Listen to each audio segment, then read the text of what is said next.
Hello everyone, আসসালামু আলাইকুম। সবাই কেমন আছেন? আশা করি ভীষণ ভালো আছেন এবং সুস্থ আছেন।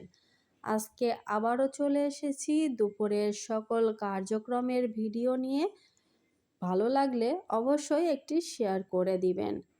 তো শুরু করা যাক। আজকে কি কি রান্না করছি সেটা আপনাদের দেখিয়ে দিই।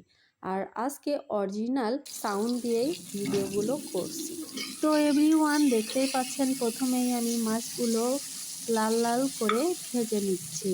আমার বাচ্চারা মাছ ভাজা না হলে খেতেই চায় না, তাই একটু কড়া করেই ভাজতে হয়। রান্না করলেও কড়া করে ভেজেই তবে রান্না করতে হয়। এক পাশ ভাজা কমপ্লিট, তাই উল্টায়ে দিচ্ছি অন্য পাশটি ভালোভাবে ভাজা হওয়ার জন্য। তো দেখতেই পাচ্ছেন ভাজা কিন্তু মোটামুটি কমপ্লিট। এখন রান্নায় চলে যাই। সেজন্য প্রথমে কড়াইয়ের মধ্যে আমি পরিমাণ মতো তেল দিয়ে দিলাম আর দিলাম পেঁয়াজ কুচি। পেঁয়াজগুলো হালকা ব্রাউন কালার হওয়া পর্যন্ত নেড়ে ছেড়ে ভেজে নিচ্ছি। এবার বাটা মশলাগুলো রেডি করে নেব। সেজন্য পেঁয়াজ, রসুন, গোটা জিরে ও চেরা লঙ্কা নিয়ে নিলাম ব্লিন্ডার করব বলে। ব্লিন্ডার করা কমপ্লিট। এদিকে পেঁয়াজের কালারও চেঞ্জ হয়ে এসেছে। এবার বাটা মশলাগুলো ঢেলে দিলাম।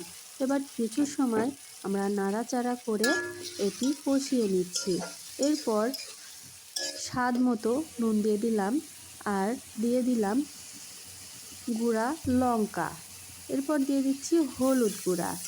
এগুলো খুব ভালোভাবে নেড়েচেড়ে কষিয়ে নিচ্ছি।